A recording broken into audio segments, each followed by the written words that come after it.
Avani please अपना camera on करो बेटा। अवनी तो आई थिंक रास्ते में होगी। प्रथम आप ऑन करो बेटा प्लीज। हाँ जी। तो आपको मैं ये पॉइंट बता रहा था, समझ में आया? देखो फिर से बता रहा हूँ, दोबारा से देख लो, दोबारा से देख लो कैसे किया मैंने। ये हटा देता हूँ दोबारा से। आई नो थोड़ा सा कॉम्प्लिकेटेड लगता है, आप अभी नया नया कर रहे हो तो इसलिए थोड़ा समझ नहीं आता कैसे करना। देखो ओके, समीक्षा आपका डाउट है ये तो देख लो जरा। 30,000 को आप पहले ऐसे डिस्ट्रीब्यूट कर सकते हो। मैं वापस दूसरा वाला तरीका जो हम करते आ रहे थे वैसे ही सिखा रहा हूँ, जैसे हम करते आ रहे थे। अगर वही एक ही तरीका अपना के चले तो वो सब जगह वैलिड है। ठीक है, तो हम 30,000 को पहले नॉर्मल तरीके से डिस्ट्रीब्यूट कर देंगे लॉस को। अब उसके बाद क्या हुआ, डेफिशिएंसी कितनी है हमारी, उसको चेक करो। डेफिशिएंसी कितनी है भाई, 1,60,000। ये सबको समझ आया? ये तो हमने लास्ट टाइम भी निकाला हुआ था। ठीक है, अब यहाँ दिखाएंगे कैसे। अगर हम सबसे पहले प्रॉफिट देंगे उसको, जो जिसको गारंटी दी है, तो अब्बास के नाम से यहाँ आ जाएगा, क्योंकि प्रॉफिट डिस्ट्रीब्यूट करेंगे तो डेबिट साइड पे आएगा ना। तो 1,50,000 रुपए उसको देना पड़ेगा, यहाँ आएगा। समीक्षा समझ आ रहा है ये वाला पॉइंट? Yes sir. ठीक है, तो डेफिशिएंसी कैसे आ रही है, एक तो 1,50,000 यहाँ दिया और 10,000 यहाँ से माइनस कर दिया, इसी को मिलाया तभी तो डेफिशिएंसी बनी कि एक तो 10,000 का वो लॉस बियर कर रहे हैं और 1,50,000 अब्बास को दे रहे हैं, तो टोटल 1,60 की डेफिशिएंसी। अब 1,60 की डेफिशिएंसी को जब डिस्ट्रीब्यूट करा हमने, रेशो डेफिशिएंसी रेशो देनी रखी थी तो 3:1 में ही कर दिया। ठीक है, तो कितना आया, 1,20 और 40, तो 1,20 आपका यहाँ पे ऐड हो गया, क्योंकि लॉस है इसलिए ऐड हो गया। ठीक है, और 40,000 आपका नीचे ऐड हो गया। ठीक है, तो यानी कितना कितना आ गया, ये आ गया आपका 1,35,000 और ये आ गया आपका 45,000। अब चेक करके देखो, जो पिछले वाला कराया था मैंने दूसरी तरीके से सेम आ रहा था आंसर, आई थिंक सेम था, मुझे याद आ रहा है तनीषा ने यही फिगर्स बोली थी, 135 और 45। तो दोनों तरह से आंसर सेम आएगा, it is just about presentation. और दूसरी चीज का फर्क क्या है कि वो वाला जो दूसरा तरीका करके दिखाया वो सब जगह नहीं लग पाएगा, प्रॉब्लम है उसमें। ठीक है, वो सब जगह नहीं लग पाएगा। हाँ परीक्षा। सर इसमें एप्रोप्रिएशन भी बना के लॉस का केस है, प्रॉफिट एंड लॉस हाँ, ये मैंने बोला ना, ये प्रॉब्लम मिलेगी आपको, ये तो हम डिस्कस कर चुके हैं पहले। बुक में आपको दिखेगा कहीं प्रॉफिट एंड लॉस लिखा है, कहीं प्रॉफिट एंड लॉस एप्रोप्रिएशन लिखा है। ये तो यूनिफॉर्मिटी अभी है ही नहीं, दिक्कत करेगा। अब अगर क्वेश्चन, अब ये चीज, एक चीज और ध्यान रखना, क्वेश्चन ने अगर लिखा है P&L एप्रोप्रिएशन बनाना है, हमारे हिसाब से बनना चाहिए था P&L, कोई बात नहीं, P&L एप्रोप्रिएशन लिख दो भाई। जब क्वेश्चन ही खुद कह रहा है लिखने को तो फिर इट इज ओके, फिर बात ही खत्म। ठीक है, अगर क्वेश्चन खुद कह रहा है तो फिर लिख दो भाई, वही, कुछ नहीं कर सकते। ठीक है, otherwise if you will ask me, अब इसमें एक प्रॉब्लम यहाँ भी ये भी है, देखो परीक्षा, इसमें कुछ प्रॉफिट भी डिस्ट्रीब्यूट हो रहा है, कुछ लॉस भी डिस्ट्रीब्यूट हो रहा है, अगर हम देखें ध्यान से, है ना, कुछ प्रॉफिट भी जा रहा है अब्बास को, तो ये टेक्निकली प्रॉब्लम आती है, ये दिक्कत है। और इसीलिए अब गोइंग फॉरवर्ड वो लोगों ने आर्ग्यूमेंट शुरू कर दिए कि चाहे प्रॉफिट हो चाहे लॉस हो, दोनों चीजें P&L एप्रोप्रिएशन से ही जानी चाहिए। ठीक है यार, ये लेकिन अभी तक जब तक क्लैरिटी नहीं है तब तक हम जो रूल लेके चल रहे हैं वही फॉलो करेंगे।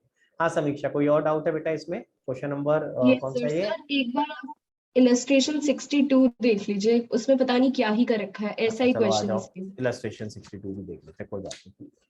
हाँ जी देखो, ओके 62 में क्या है, Komal is guaranteed a minimum profit of 2 lakh, firm incurred a loss of 22 lakh. बेटा उसके अंदर वो किया हुआ है जो मैं आपको कराता हूँ, यानी कि लेकिन उसके, इसमें तो सुनो सुनो सुनो, कैपिटल पहले अकाउंट ही नहीं बनाया। बनाया नहीं, लेकिन एंट्री तो वही करी है। ध्यान से पढ़ो क्या लिखा है, पास नेसेसरी जर्नल एंट्री, और साथ में लिखते हैं prepare profit and loss appropriation. तो उसने वही करा है जो मैं आपको सिखा रहा था, उसने P&L एप्रोप्रिएशन में वही करके दिखाया, सिर्फ लॉस बांट के दिखाया, और जो एडजस्टमेंट करनी थी वो एडजस्टमेंट की एंट्री करके दिखा दी। ठीक है, समझ ओके आया? सर।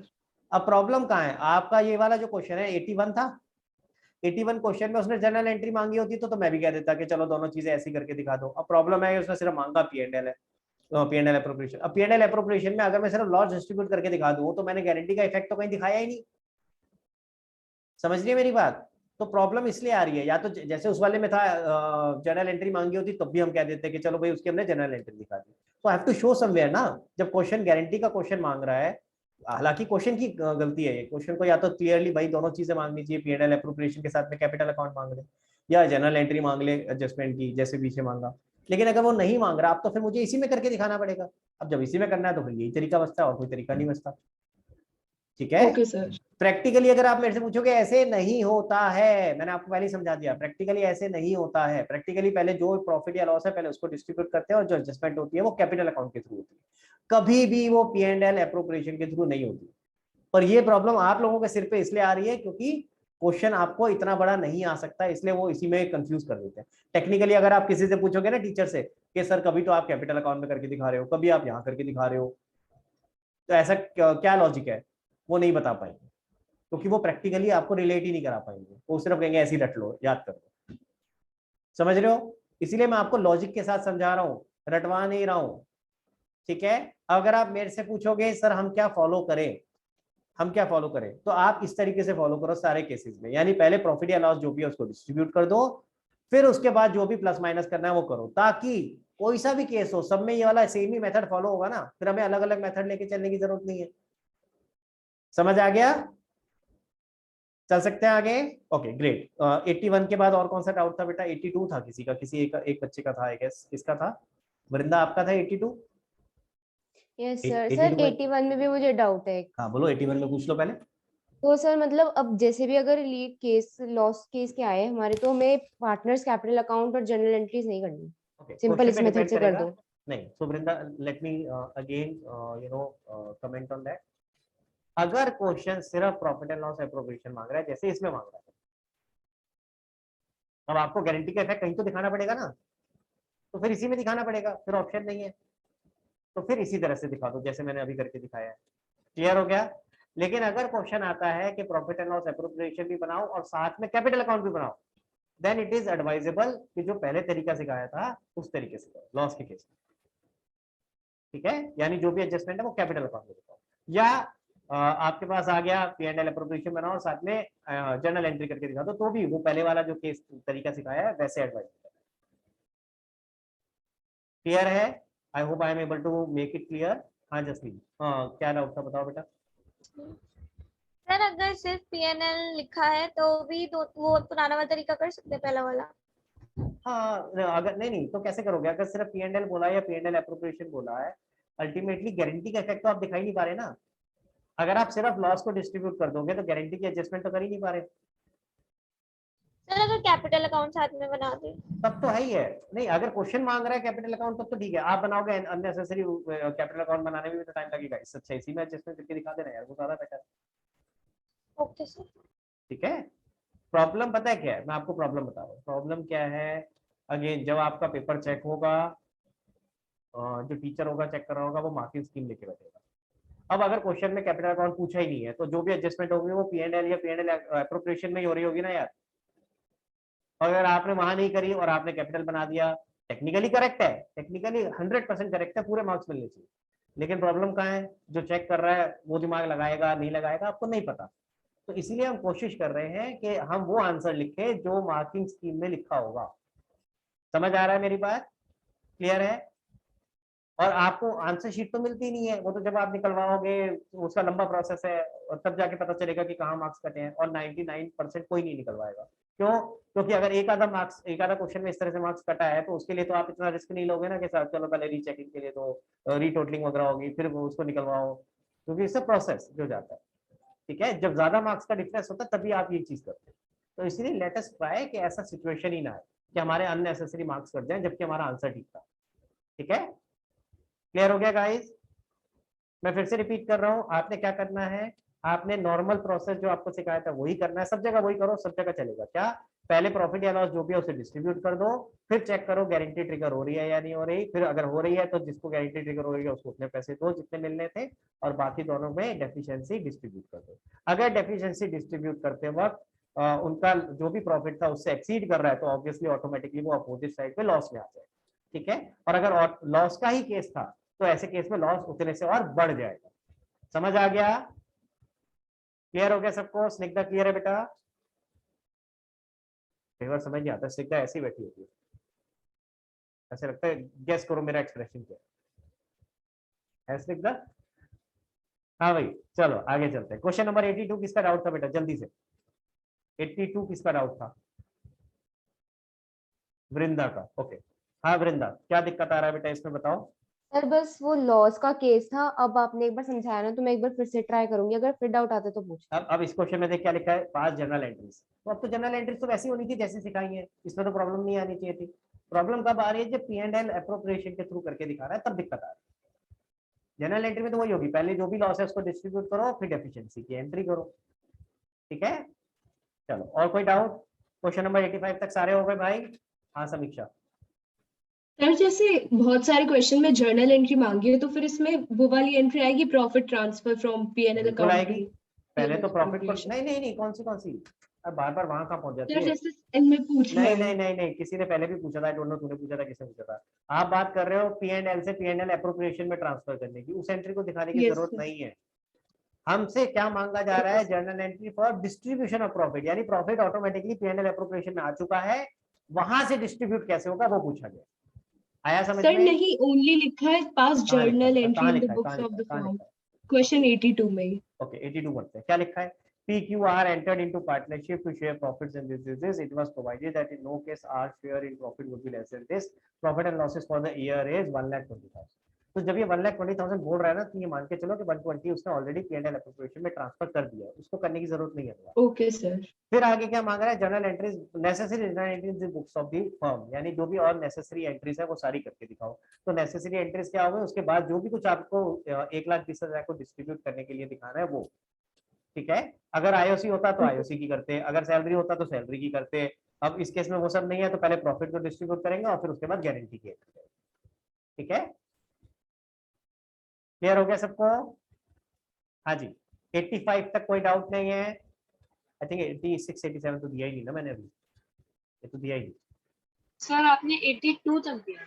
हाँ 82 तक दिया था, चलो गुड। तो अब आगे का जल्दी से एक कॉन्सेप्ट समझते हैं, कोशिश करते हैं आज आगे वाला पार्ट जल्दी जल्दी कर लें, ताकि नेक्स्ट क्लास में आपका ये टॉपिक खत्म करें। मैं इससे पहले आगे नेक्स्ट क्लास का डिस्कस करना चाहता हूँ, संडे को 8 बजे।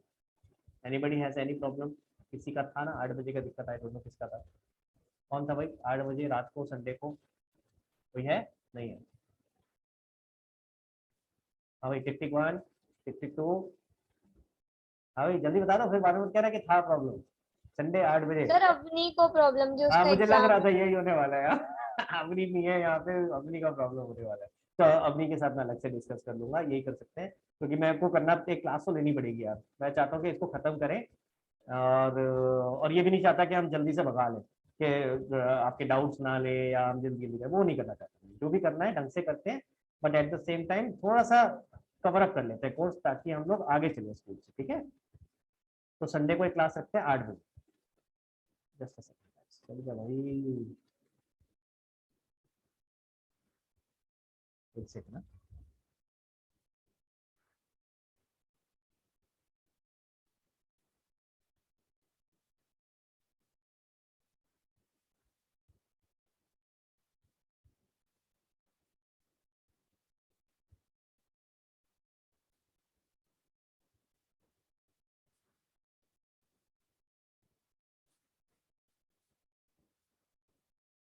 ओके प्रत्युष बेटा, हमने कौन सा वाला केस किया है अभी तक गारंटी में?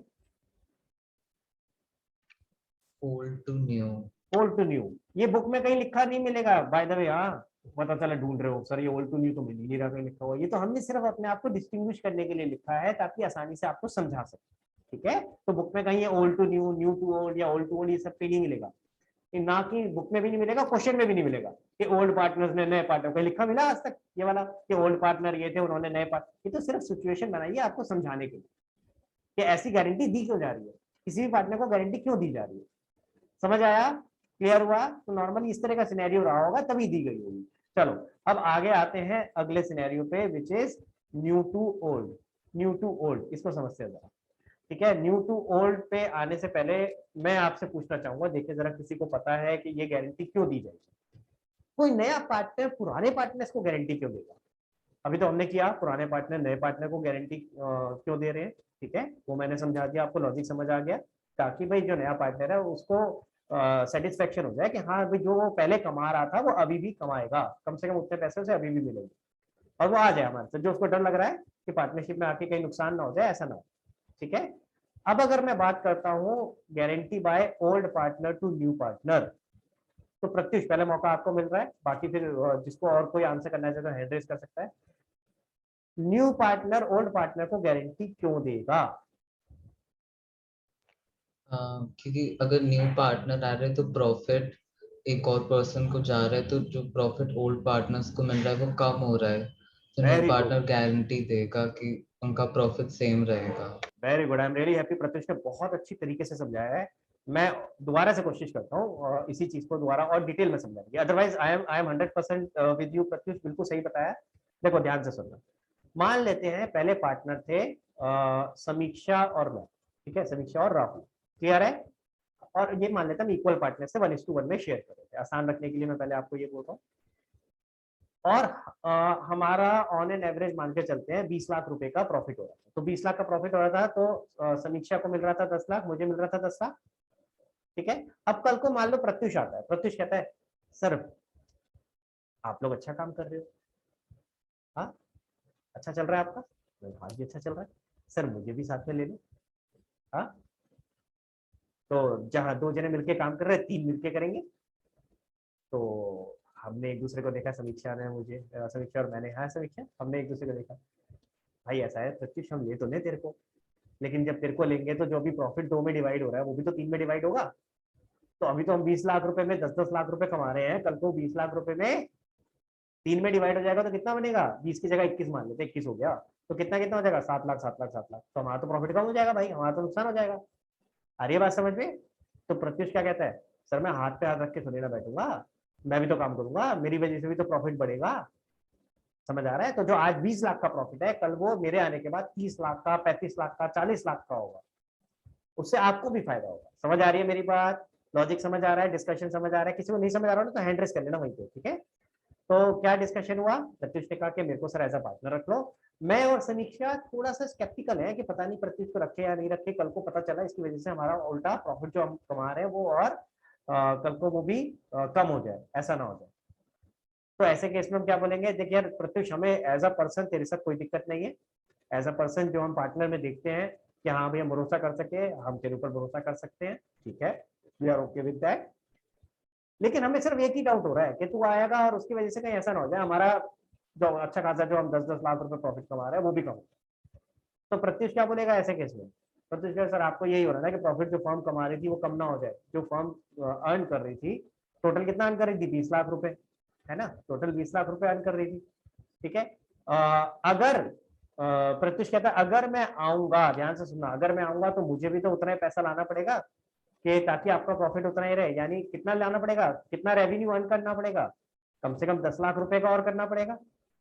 कम से कम 10 लाख का करेंगे तब 30 लाख का होगा, और इक्वली बटेगा तो तब तीनों पे 10-10 लाख आएगा। यानी कम से कम गारंटी क्या देगा प्रत्युष कि मैं कम से कम 10 लाख रुपए कमा के दूंगा फर्म।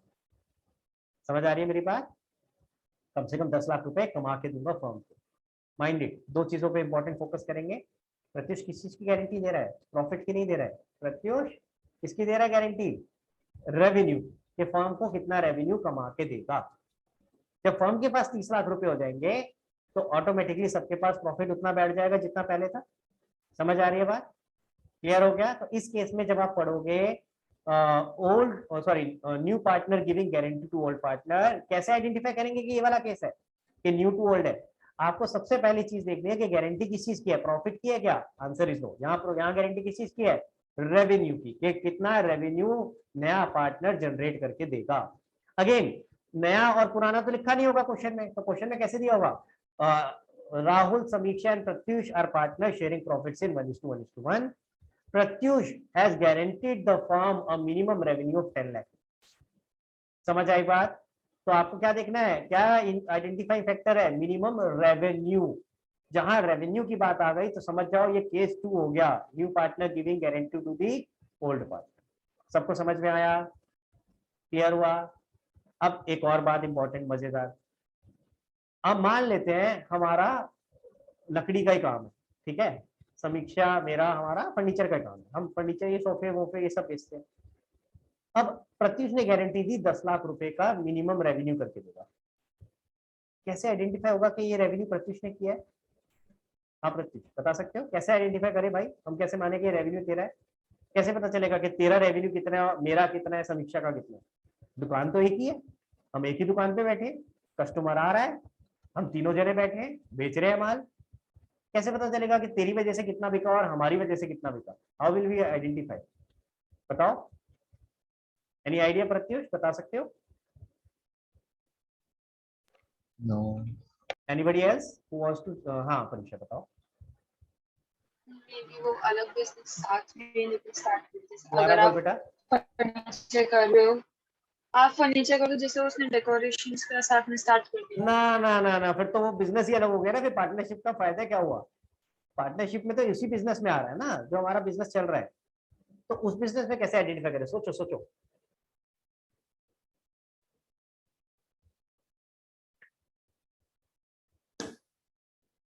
हाँ जी, एनी अदर आइडिया? हाँ परीक्षा। जो उसके थ्रू सेल हो रही है वो मार्क करके भेज, कैसे मार्क करें ये तो पूछ रहा हूँ। मान ले प्रत्युष, मैं, वृंदा तीनों बैठे हैं दुकान पे, तू आई, तेरे को सोफा चाहिए, तू सोफा लेके चली गई। अब ये सेल किसकी है? वृंदा की, मेरी या प्रत्युष की? बता। लाइक जब सेल हो रही थी तो मतलब प्रत्युषी काउंटर पे गया और उसका कुछ सेपरेट अकाउंट टाइप से तो हम प्रत्युष को हटा देंगे कमीशन काउंटर करा से। जाता है। चल प्रत्युष तू साइड बैठ जा, हम बैठे काउंटर पे, हम भी तो बैठे दुकान पे, तो तेरे आने से फायदा क्या हुआ? समझो मेरी बात को, मैं क्या कह रहा हूँ। काउंटर पे तो हम भी बैठे थे। अगर काउंटर पे बैठ के हम सेल मानेंगे, जो काउंटर पे बैठा है उसकी सेल है, तो फिर तो मैं उठूंगा ही नहीं काउंटर से, ना वृंदा को बैठने दूंगा ना प्रत्युष को बैठने दूंगा। लॉजिक समझ आ रहा है? ठीक है। And this is very small scale level which we are discussing. Imagine करो मैकडोनल्ड्स, हल्दीराम, वहाँ कस्टमर आ रहे हैं, वहाँ तो काउंटर पे कोई ओनर थोड़ी ना बैठता है, वहाँ तो काउंटर पे कैशियर बैठता है, तो you can not identify by this method, है ना? तो क्या करें भाई, ऐसे केस में कैसे आइडेंटिफाई करोगे कि प्रत्युष का कितना रेवेन्यू है और मेरा कितना है और वृंदा का कितना है? नॉट पॉसिबल, कर ही नहीं सकते। तो फिर ये कैसे होगा भाई? तो ये इस तरह के बिजनेसेस में नहीं होता। आप देखना क्वेश्चन जब आएंगे, जब नॉर्मल हम जो बिजनेस की बात कर रहे हैं उनमें नया पार्टनर पुराने पार्टनर्स को इस तरह से रेवेन्यू की गारंटी नहीं दे सकता, क्योंकि आइडेंटिफिएबल ही नहीं है। या तो बिजनेस लाइन अलग हो, जैसे परीक्षा कह रही है कि अलग साफ साफ दिखाई दे रहा हो कि हाँ जी किसी और चीज का बिजनेस कर रहा है वो, ठीक है, तभी हो सकता है, सेम बिजनेस में तो हो ही नहीं सकता। तो ये नॉर्मली कहाँ होता है? नॉर्मली होता है प्रोफेशनल्स के केस में। नॉर्मली होता है प्रोफेशनल्स के केस में। जैसे मान लेते हैं मैं डॉक्टर हूँ, ठीक है, और मेरे साथ कौन कर रहा था? समीक्षा थी, वृंदा थी, सॉरी मैं भूल गया, कौन था पार्टनर मेरा? हैंड रेज करो जल्दी, कौन था भाई? कोई पार्टनर नहीं बनना चाहता मेरे साथ? हे भगवान, मैं प्रॉफिट दे रहा हूँ भाई, समीक्षा। ओके चलो, सो मैं और समीक्षा पार्टनर थे। अब मान के चलते हैं हम दोनों डॉक्टर है, डॉक्टर डॉक्टर खेलेंगे थोड़ा, है। समीक्षा कौन से डॉक्टर बनना चाहती है बेटा? मौका बिना, आज जिंदगी में पहली बार बिना मेहनत करे डॉक्टर बना रहा हूँ तेरे को, बता। आंखों का, आईज आंखों का। मैं जब नॉर्मली लोग पूछता ना लोगों से, तो पता है क्या लोग, आधे लोग क्या कहते हैं? दिमाग का डॉक्टर। मैंने कहा बहुत पागल घूम रहे हैं यहाँ पे, आधे लोगों के दिमाग में आता दिमाग का डॉक्टर। मैंने कहा चलो कोई बात नहीं, जो बनना बन जाओ। आईज डॉक्टर, आई स्पेशलिस्ट, तो समीक्षा इज आई स्पेशलिस्ट, ठीक है। And let me assume I am skin specialist, ठीक है, मैं स्किन स्पेशलिस्ट अज्यूम करते क्या जाता है ना। अब होता क्या है, हम दोनों ने मिलकर के एक क्लिनिक खोल रखा है, ध्यान से सुनना आप सिचुएशन, ठीक है। मैंने और समीक्षा, हम दोनों ने मिलकर के एक क्लिनिक खोल रखा है, जिसमें समीक्षा देखती है आंखों को और मैं देखता हूँ स्किन को, कि कोई स्किन की प्रॉब्लम है तो मैं बैठा हूँ, अगर आंखों की प्रॉब्लम है समीक्षा बैठी। इससे फायदा क्या होता है? साथ में मिलकर काम करने से फायदा क्या होता है भाई? एक तो रिसोर्स की पूलिंग हो जाती है कि हम अल्टीमेटली अलग अलग कर रहे होते हैं, तो अलग अलग जगह लेते हैं, अलग अलग लोग रखते हैं, तो वो सारा फायदा हो जाता है इकट्ठा करने से। दूसरा फायदा क्या है? सिनर्जी मिलती है। सिनर्जी का मतलब क्या हुआ? अगर कोई आंखें दिखाने समीक्षा के पास आ रहा है तो उसको दिख रहा है ना मेरा बोर्ड लगा हुआ है स्किन स्पेशलिस्ट, अगर समीक्षा के ऊपर उसको भरोसा है तो दिखेगा ना समीक्षा अगर इसके साथ काम कर रही है राहुल के साथ, तो फिर राहुल को भरोसा किया जा सकता है। समझ रहे हो मेरी बात? तो अगर कल को उसको स्किन की प्रॉब्लम होगी तो फिर मेरे पास आएगा। इसी तरह अगर कोई स्किन का पेशेंट है जो मेरे पास आ रहा था, कल को अगर उसको कोई प्रॉब्लम होगी आईज की, तो वो समीक्षा के पास जाएगा। तो इससे हमें लेवरेज मिलती है एक दूसरे से। क्लियर हुआ? इस वजह से लोग मिलकर के काम करते हैं। समझ आ रहा है सबको? क्लियर? अब देखो ध्यान से समझना, कल को प्रत्युष आता है। प्रत्युष कौन सा डॉक्टर बनना चाहता है बेटा? डेंटिस्ट। डेंटिस्ट। मुझे पता नहीं क्यों इंट्यूशन आ रही थी, तू बोलेगा ये। चलो भाई, दांतों का डॉक्टर है वो, बहुत कमाई है इसमें, ठीक है। पहले लोग बहुत भागते थे कि यार बड़ा अजीब सा काम है, ये है वो है, लेकिन वही सबसे ज्यादा कमाई वाला काम है मेरा इन अ डॉक्टर प्रोफेशन, बहुत अच्छा काम। तो Pratyush is a dentist. Pratyush कहता है आप मुझे साथ में रख लो, हम तीनों मिलकर काम करेंगे, तीनों का फायदा होगा। तो कैसे फायदा होगा भाई? जो मेरे ऑलरेडी कस्टमर है या क्लाइंट है, जो मेरे ऑलरेडी पेशेंट है, जो ऑलरेडी पेशेंट मेरे पास आ रहे थे, वो तो आएंगे ही आएंगे। जब वो आपका बोर्ड देखेंगे तो वो आपके पास भी आएंगे। समझ में आ रही है मेरी बात? क्लियर हो रहा है? सिमिलरली आपके जो पेशेंट है जो आपके पास आ रहे थे, कल को मैं भी वहीं बैठूंगा आपके साथ क्लिनिक पे, तो वो मेरे पास भी आएंगे। तो इससे एक दूसरे को फायदा मिलेगा और हमारा बिजनेस ग्रो करेगा। क्लियर हो गया गाइस सबको? ठीक है। अब जो मेन प्रॉब्लम आ रही थी कि हम कैसे आइडेंटिफाई करेंगे कि प्रत्युष ने कितना कमाया, नाउ यू कैन विजुअलाइज, आराम से आइडेंटिफाई हो सकता है। क्योंकि जो डेंटिस्ट के पास आ रहा है उसकी पर्ची अलग कटी, क्योंकि एक तरह से आप बोल सकते हो, हालांकि ये सबका प्रोफेशन सेम है, सारे के सारे डॉक्टर हैं, but at the same time different line है सबकी, सबका आइडेंटिफिएबल है कि हाँ कौन किसको दिखाने के लिए आ रहा है। तो जब जो भी बंदा आएगा, जो भी पेशेंट आएगा, जब उसकी पर्ची कटेगी तो वहाँ लिखा जाएगा डेंटिस्ट के पास आया है, या वो आई स्पेशलिस्ट के पास आया है, या वो स्किन स्पेशलिस्ट के पास आया है। तो जब ईयर एंड पे हम चेक करेंगे कि डेंटिस्ट के पास कितना आया था लोग, उनका रेवेन्यू कितना है, तो हमें अलग से पता चल जाए। समझ में आई बात? तो आप देखोगे कि ये इस तरह की सिचुएशन जब आएगी ना न्यू टू ओल्ड, वो न्यू टू ओल्ड नॉर्मली कहाँ आ रही होगी? किसी ना किसी प्रोफेशनल के केस में ही आ रही होगी। या तो वो डेंटिस्ट होगा, लॉयर होगा, या आपका क्या बोलते हैं चार्टेड अकाउंटेंट होगा। इस तरह के लोग होंगे जहां पे आप आइडेंटिफाई कर सकते हो कि वो किस पर्टिकुलर बंदे के पास काम लेके आ रहा है। ठीक है, वो एज अ फॉर्म नहीं आया, वो किसी स्पेसिफिक बंदे के पास है। क्लियर हो गया? ठीक है। तो आप जब देखोगे इसी तरह केस होगा। तो मैं यहाँ पे एक बार आपको दिखा रहा हूँ केस किस तरीके का आएगा। देखो आपके सामने है, हाँ जी, XYZ। अब हम तीनों की जगह, समीक्षा मेरी और प्रत्युष की जगह समझ लो XYZ है। X है आई स्पेशलिस्ट, Y है स्किन स्पेशलिस्ट, और यानी X और Y तो कौन हो गया? X हो गई समीक्षा, Y हो गया मैं, और प्रत्युष डेंटिस्ट की जगह अभी मान लो ENT है। ENT समझते हो? ENT क्या होता है भाई? Eyes, nose, throat. Eyes, nose और थ्रोट। मैं हमेशा कंफ्यूज होता हूँ,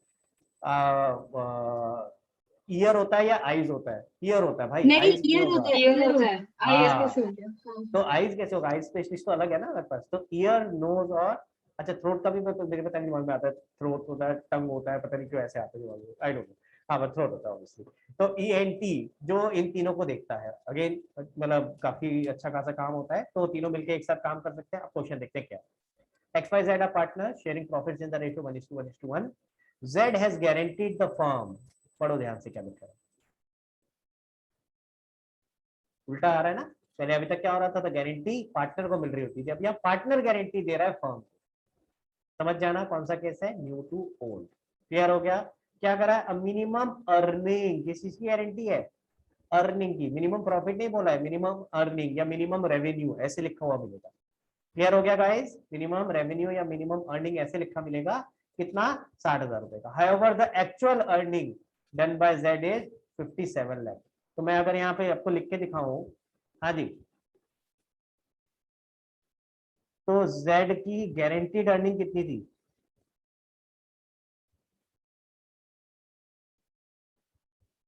कितना था भाई समीक्षा? 60 लाख। 60 लाख। ठीक है, और एक्चुअल अर्निंग कितनी हुई? 57 लाख। यानी उसने 3 लाख रुपए कम कमाए। ये क्या हो गया? डेफिशिएंसी। समझ आ रहा है? अगर वो 3 लाख रुपए और कमाता तो फर्म का प्रॉफिट और बढ़ता। तो अब वो बियर कौन करेगा? Z बियर करेगा। समझ आ रहा है सबको? अभी तक का समझ में आया? ठीक है, आगे चलते हैं। कह रहा है the total earning was 57 lakh and the net profit earned by the firm is 27। तो पहले जरा शुरू करते हैं। मैंने अब यहाँ अगर आप ध्यान से देखो, मैंने डेफिशिएंसी ऑलरेडी निकाल ली है। जो अभी तक पुराना वाला सिनेरियो होता था उसमें क्या करते थे? पहले प्रॉफिट या लॉस को बांटते थे, फिर डेफिशिएंसी निकालते थे। याद आ रहा है? पहले प्रॉफिट लॉस बांटते थे, चेक करते थे कि गारंटी ट्रिगर हो रही है कि नहीं हो रही है, फिर जो भी डेफिशिएंसी होती थी वो निकलती थी। तो प्रोसेस होता था, पहले प्रॉफिट बढ़ता था, फिर डेफिशिएंसी आ रही। इस केस में उल्टा है, पहले डेफिशिएंसी निकल रही है। ठीक है, याद रखना प्रोसेस डिफरेंट है। पहले डेफिशिएंसी निकल रही है, फिर प्रॉफिट बढ़ेगा। चलो अब प्रॉफिट को बांटते हैं, देखिए जरा। बाय नेट प्रॉफिट कितना है? 27 लाख। अब क्या प्रॉफिट को बांटे? नहीं, पहले डेफिशिएंसी की एंट्री करेंगे। पहले डेफिशिएंसी की एंट्री करेंगे।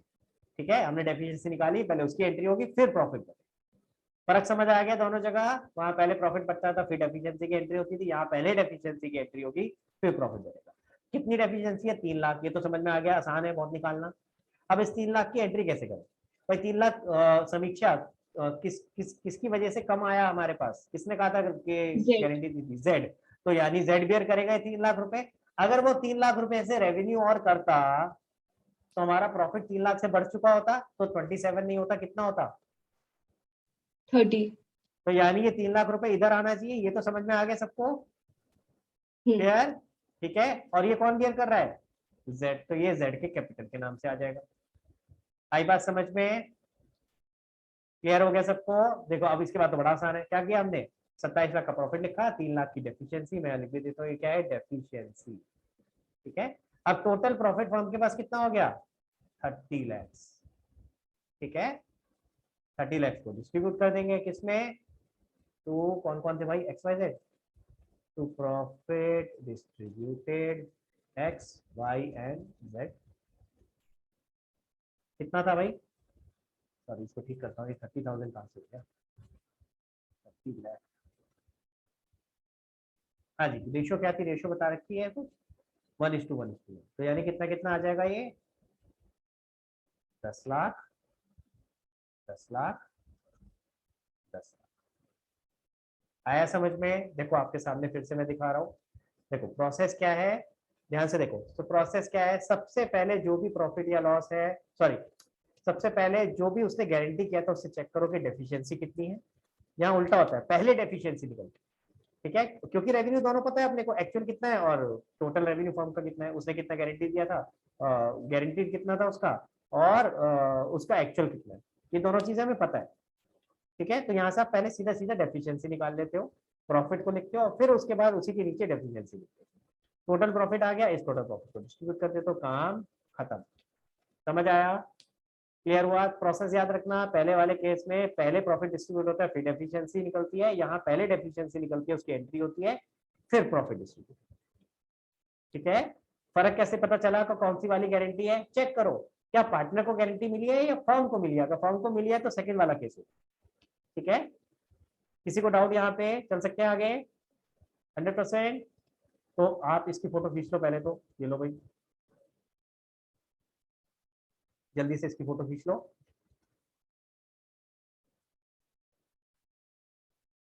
अब एक और पेश करके दिखा रहा हूं, एक और केस करके दिखा रहा हूँ। गारंटी तो एक और बची हुई है, कौन सी? ये गारंटी और कौन सी बची है? Old to old. आज नहीं करेंगे उसको, नेक्स्ट क्लास में यानी संडे को करेंगे। लेकिन आज एक केस और करके दिखा रहा हूँ इसी में। क्या केस है? जहां, अच्छा बाय द वे मजेदार बात, क्या सर इसमें मल्टीपल सिनेरियोज नहीं है? इसमें नहीं आते, इसमें सिंपल केस आता है यही वाला, इसमें कोई मल्टीपल सिनेरियोज नहीं बनेंगे। ठीक है, दूसरा केस क्या आ सकता है इसके अलावा, कि इसके साथ में ओल्ड टू न्यू भी आ जाए, यानी कि दोनों गारंटीज एक साथ आ जाए, जो आपने ऊपर पढ़ी वो भी आ गई और ये भी आ गई, दोनों एक साथ आ जाए तो कैसे करें? तो जरा देखते हैं, ये क्वेश्चन को पढ़ो जरा, आपके सामने क्वेश्चन दिख रहा है। X Y Z are partner sharing profits. Pratyush आपके साथ डिस्कस करते हैं। X Y Z are partner sharing profits in the ratio 1:1:1। Z guarantees a, क्या लिखा है? Minimum earning. तो कौन सी वाली गारंटी हुई है प्रत्युष?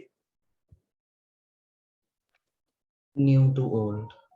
यानी सेकंड वाली जो अभी अभी पढ़ी हमने, न्यू टू ओल्ड। ठीक है, yes. of 60 lakh, however he actually earned 57 lakhs during the year. Further आगे और बता रखा है क्या? X guaranteed Y, एक पार्टनर दूसरे पार्टनर को गारंटी दे रहा है, तो ये कौन सी वाली गारंटी हो गई? ओल्ड टू न्यू, जो उससे पहले वाली पड़ी। क्लियर हो गया? समझ में आया सबको? चल सकते हैं आगे? Okay, so X guaranteed Y for a minimum profit of 12 lakh, net profit दे रखा है 27 लाख। अब इसको कैसे करें? तो भाई सबसे पहले अगर हम दोनों गारंटीज एक साथ आ गई तो पहले किसको ट्रिगर करें? पहले क्या हम न्यू टू ओल्ड वाली करें या ओल्ड टू न्यू वाली करें? तो इसके लिए सोचते प्रोसेस क्या था। प्रोसेस में पहले कौन सी आ रही है? पहले हम गारंटी किसकी कौन सी वाली चेक कर रहे हैं। अगर हमने जो अभी अभी करी है, यानी कि अगर नया पार्टनर पुराने पार्टनर्स को दे रहा है, जो फर्म को गारंटी दे रहा है, अगर वो वाला देखें तो उसमें पहले आप चेक करते हो ना कि डेफिशिएंसी है या नहीं, प्रॉफिट को डिस्ट्रीब्यूट करने से पहले। तो इसीलिए पहले हमें वही चेक करनी पड़ेगी, पहले उसका इफेक्ट देना पड़ेगा, फिर दूसरी वाली गारंटी पे जाएगी। ठीक है, तो यहाँ पे करते हैं जरा, किसने किसको गारंटी दी थी? जेड ने गारंटी दी थी फर्म को, तो जेड गारंटी लिख लेते हैं। गारंटीड अमाउंट कितना है? 60 लाख रुपए, लेकिन जेड का एक्चुअल अर्निंग कितना है? 57 लाख रुपीज। यानी कि 3 लाख रुपए की डेफिशिएंसी हो गई। समझ में आया? टोटल फर्म का प्रॉफिट कितना है बेटा? 12 लाख, सॉरी हाँ जी, टोटल फर्म का प्रॉफिट है 12 लाख। क्लियर है गाइस? 12 लाख के बाद हमने जेड में जो डेफिशिएंसी बेयर करी थी, जो डेफिशिएंसी हुई उसको लिख देंगे बाय जेड्स कैपिटल 3 लाख। टोटल प्रॉफिट कितना हो गया? 15 लाख। 15 लाख इधर आ गया और जो भी प्रॉफिट है उसको डिस्ट्रीब्यूट कर देंगे, profit distributed X Y and Z. ठीक है, 15 लाख को डिस्ट्रीब्यूट करो भाई, रेशियो 1:1:1 थी, तो ये 5 लाख, ये 5 लाख और ये 5 लाख। यहाँ तक समझ आया? मैंने अभी तक एक ही गारंटी का इफेक्ट दिया है, which is new to old. ठीक है, अब क्या होगा? एक्स ने गारंटी दिया था वाई को, तो वाई को कितना गारंटी दिया था? 12 लाख का। क्या 12 लाख रुपए मिल रहे हैं वाई को?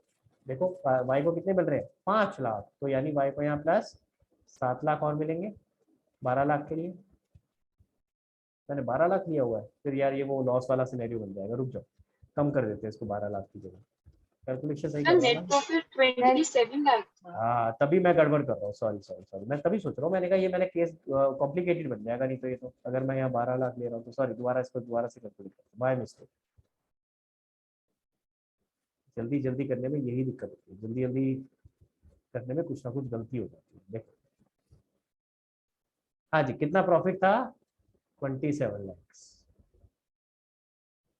ठीक है, तो टोटल कितना प्रॉफिट हो गया? 30 लाख। 30 लाख और इसको डिस्ट्रीब्यूट करेंगे 10 लाख, 10 लाख एंड 10 लाख। ठीक है, हाँ जी। अब देखते हैं किसने किसको गारंटी दी थी। एक्स ने वाई को दी थी, वाई को मिली थी 12 लाख की, तो 2 लाख रुपए कम है, तो प्लस 2 लाख हो जाएंगे, ये 12 लाख आ गए। ठीक है, और ये 2 लाख किसने गारंटी दी थी? एक्स ने, तो 2 लाख एक्स में से माइनस हो जाएगा। ठीक है, तो ये आ जाएगा 8 लाख। जेड का जितना था उतना ही रहेगा, इसकी कोई फर्दर इम्प्लीकेशन नहीं है, तो आप अगर चेक करोगे तो टोटल आपका मैच हो जाएगा 30। समझ आया? तो अगर दोनों ही गारंटी एक ही क्वेश्चन में आ गई तो आप क्या करोगे? सबसे पहले न्यू टू ओल्ड वाली को इफेक्ट दोगे, क्योंकि वो प्रॉफिट डिस्ट्रीब्यूट करने से पहले है, ऑर्डर में पहले आ रही है ना, तो पहले उसको दोगे, फिर प्रॉफिट और प्लस गारंटी दोनों को मिला करके डिस्ट्रीब्यूट करोगे, फिर चेक करोगे क्या दूसरी वाली गारंटी ट्रिगर हो रही है। अगर हो रही है तो जिसको गारंटी दी थी उसका जो भी डेफिशिएंसी प्लस करोगे, और जिसने दी थी उसके में से माइनस कर दोगे। समझ आया? क्लियर है? मुश्किल नहीं है, उल्टा ही सेकंड वाले गारंटी तो बहुत आसान है जो भी हम कर रहे हैं। मुश्किल कौन सा था? जो आज शुरू में केसेस कराए थे जहां पे प्रॉफिट सफिशिएंट नहीं है, लॉस है, ऐसे वाले केसेस वो अननेसेसरी कॉम्प्लिकेट कर देते हैं सिचुएशन को कि मैं किस तरीके से दिखाऊं, प्रेजेंटेशन कैसे करूं। ठीक है, क्लियर हो गया गाइस? इसकी फोटो खींच लो एक बार आप। मैंने आपको यहाँ दोनों चीजें करके दिखा दी। अगर सिर्फ न्यू टू ओल्ड आए और न्यू टू ओल्ड और ओल्ड टू न्यू दोनों आ जाए तो कैसे होगा। ठीक है, अब आपने बाकी सारे बचे हुए क्वेश्चन करने हैं, एक क्वेश्चन को छोड़ के। एक क्वेश्चन नहीं करना है, वो मैं बता देता हूँ कौन सा, वो अगले वाले कॉन्सेप्ट के लिए है। 83 क्वेश्चन नहीं करना है, 83 को छोड़ करके आप बाकी सारे क्वेश्चन कर सकते हो। आई थिंक बाकी सारे तो हो जाने चाहिए। ओके, तो बाकी सारे करके देखो क्वेश्चन नंबर 87 तक, हाँ नहीं 88 तक, सॉरी 88 तक करो। सर आपने इसमें जेड में 8 लाख क्यों किया? Sorry sorry sorry sorry sorry sorry, 8 नहीं आएगा, सॉरी दोबारा फोटो खींचो भाई। यार जल्दबाजी में यही गड़बड़ होता है, प्लीज दोबारा फोटो खींचो। अब ठीक है, माय मिस्टेक माय मिस्टेक, तो डिलीट कर देना पुराने पहले वाली, पता चलो खुद ही कंफ्यूज हो गया।